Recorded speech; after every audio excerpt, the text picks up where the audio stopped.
Hi guys, welcome back to my channel. Today I would like to do a video reviewing this book, An Enchantment of Ravens by Margaret Rogerson. This is a new YA fantasy release that has premiered a little less than a month ago, and this book is quite often compared because of its premise to A Court of Thorns and Roses, and I would like to discuss my impressions of the book and tell you why it felt short for me. So with that in mind, let's proceed into the review, and if you have read the book, please stay. If you would like to be thoroughly spoiled, then go ahead.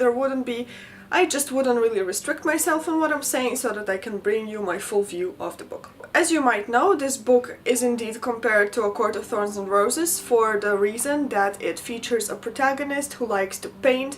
Her name is Isabel. She's living in a small village where she is often entertaining guests from the fair folk, who are fae. They're known for their incredible beauty, but also their dangerous attitude, and often they do not understand the way that people live. The reason why Isabel is entertaining them is because she's a painter and the fair folk cannot use human craft. That includes cooking, painting, and all other things that actually involve doing things. So with that in mind, this is how the story starts, and the premise of the story, the fact why I got so pulled into it, is because there's a kind of a Beauty and the Beast element to the story. Isabel gets a commission to paint a prince of one of the courts, and as she does something unforgivable without her knowledge, she paints mortal sorrow into the prince's eyes. As soon as that's discovered, the prince comes to whisk her away for her punishment. And here come some similarities to A Court of Thorns and Roses. For example, the prince is a prince of the autumn court, so this book also has seasonal courts.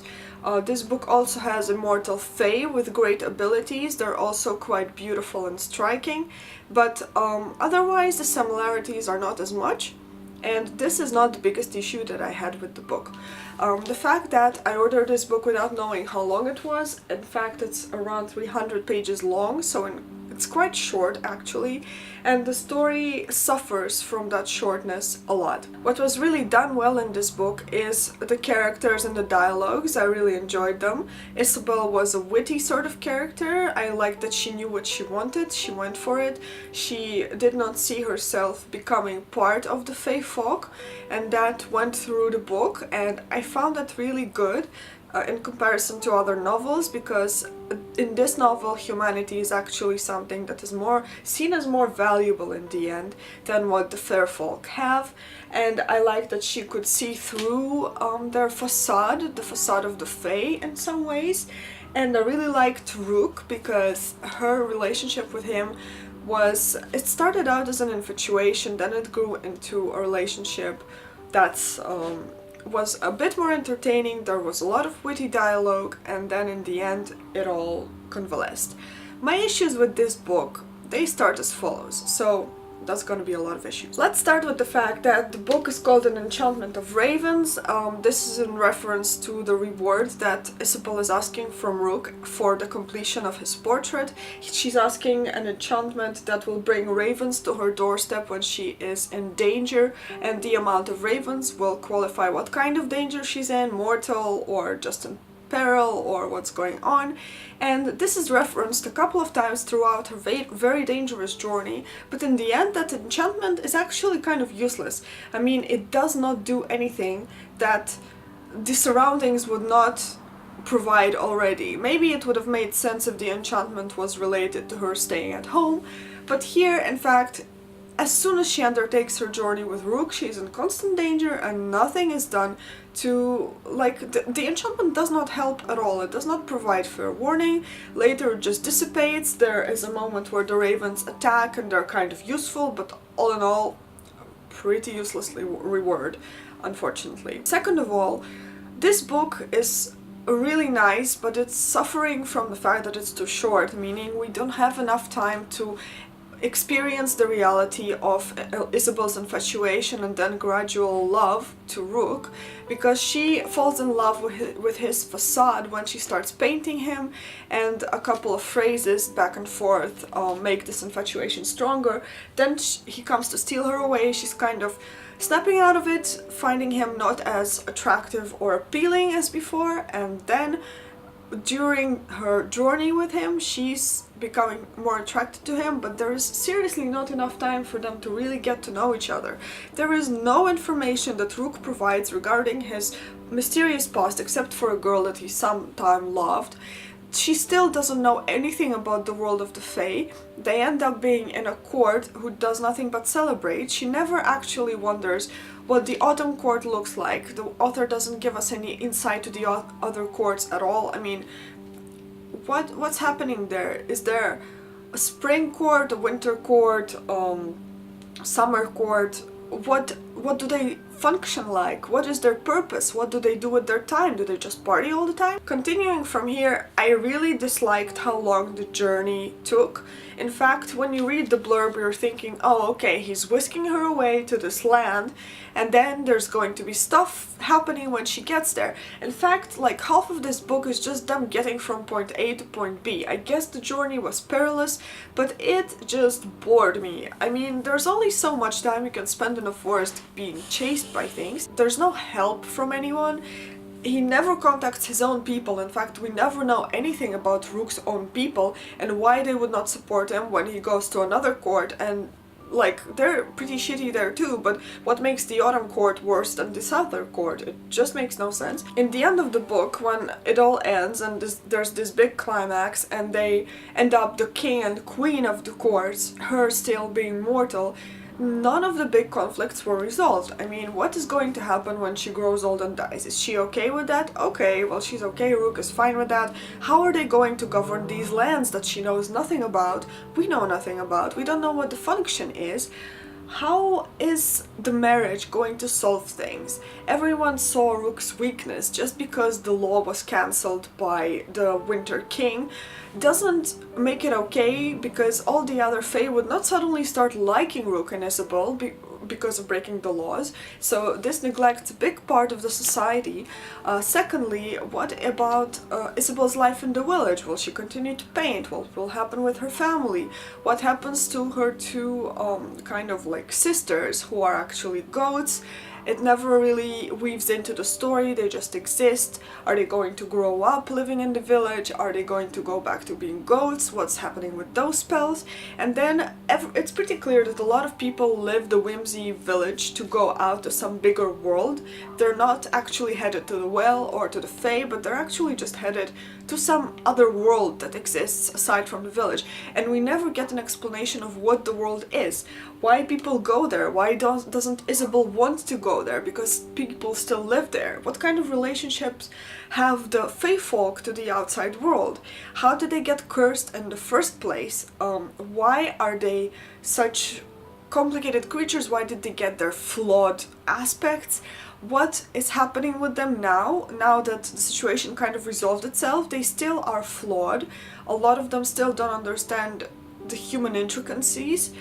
They didn't go back to being human, they didn't die off, they're just living their shallow lives, and now Isabel is going to govern over them? Why would she govern over them when she doesn't even like Fae folk? She only likes Rook, but what is she going to do living in their land? So all these questions just mount up and show how short this book actually is and how much more space for development it could have gotten. While I liked Isabel's dedication to actually getting problems solved and actually finding a third solution and a way out, instead of committing to being a Fae or committing to being with Rook, the ending just felt very stereotypical. I mean, the bad guy gets defeated, the good guys are getting married off, and that's it? Or what about the solution of things? What about the way things are going to work? I mean, I get that Rook is this really sad guy who is happy to be with Isabel, but everyone has to have a bit more depth than that. What's going to happen with Rook from now on? Is he going to be happy? Does he want to become human? Is he okay with governing all over these mysterious people we've never met? And we never get any explanation for those things. And that's the sad part, because we got the infatuation part real quick, then we got the relationship part, which kind of escalated through the journey, which was super annoying because it dragged out. And then we arrive to the ball, and then there's nothing but partying. It's not very serious. There's a bit of portrait painting, and then the whole thing just wraps up as soon as the guys fall in love. So I really feel like we didn't get the world flashed out, and the characters, all the world making characters. They just disappeared into the void, being nothing but an interesting background, and our main characters never really grew or changed in a fundamental way. I mean, Isabel didn't change, Rook did not, well, Rook maybe got a little bit of change. Gadfly definitely did not get any change, he was just the manipulator behind the scenes who kind of built all of this in. We also don't get why Gadfly wanted this. He probably didn't like being ruled by the Elder King, but then the amount of time and effort he put into this chain of events coming to an end, it's insane. And then his reward is being what? A fat big nothing. Because these guys are just going to govern and they have no idea how to govern at all. We don't even know if Rook can govern. Isabel is just a painter. What is she going to do? She didn't show any relationship to the people in the town or to the Fae folk. She doesn't really fall into this category. She's a painter, she's a great painter, but it does nothing for her to be a queen. Another question to add to the bunch is whether the Fae are actually ruling over humans, or are they just coming to visit them, paying for stuff and then leaving? Do they have any say in how humans deal with things, or are they just these connoisseurs that just spend money around and throw things and, you know, be very, very intimidating and trick people into all kinds of unnecessary deals? So that's also a good question. What does the world look like and how does it function? Other things that could have been improved is, for example, Isabel's amazing ability to fall into this world of painting. When she paints, she doesn't see anything else, she doesn't think, she doesn't pay attention to anything else, she's really focused, and that makes her work truly shine. And we never get to see that with anyone else. I mean, do cooks have special abilities to just perfectly make things happen and be completely involved in the process and like have tunnel vision when they are cooking? How does it look with other people who do the craft? And we never met anyone else who does crafts, because it's like she's the only one who's ever commissioned for paintings, but we don't really see how the other craftsmen are actually doing their work. Aside from that, the Elder King, I mean, what was up with that? All of the length of the novel we are being told that he's this awful supreme being, and then he just wakes from his slumber being like, who disturbs my slumber? And then proceeds to kill everyone off, or try to kill everyone off. I mean, he's like, you didn't follow my rules, you broke this law, and now you're all gonna die. I mean, why did this law even came about? What danger does the law being broken present to the world? How does it all work? So those are the questions that I had while reading this book. So I just feel like I showered you with a bunch of questions I have no answers to, but a good thing about a book is it reads real fast, it's a nice paced read. I mean, it's definitely enjoyable, you can definitely finish it easily. And also the cover art, this is by Charlie Bowater, who does illustrations for the Court of Mist and Fury series, and I love it. You can definitely see her touch here, and the shimmering cover, it looks so beautiful. I think the design of it really complements the book, and I'm glad that she took up this job as a commission, because it really adds up to the whole story. So there you go, guys. Those are some open-ended questions that I still have to this book, and I don't know what's going to happen, and I think I'm gonna have to live with that. If you're also a bit annoyed by all the open-ended questions, please let me know what you felt about this book, or whether this sounds like something you would be interested in, and what are you looking at a novel? Because I really like the fact that Isabel was spirited away by Rook, but the fact that she was just spirited away on a journey that kind of escalated did not amount to my excitement for this book, and I'm really sad to say this, because I really like the premise and the setting, and I would love to see it explored further in some other idea. So there you go, that's my opinion for today, and I'll see you guys in my next video. Bye bye!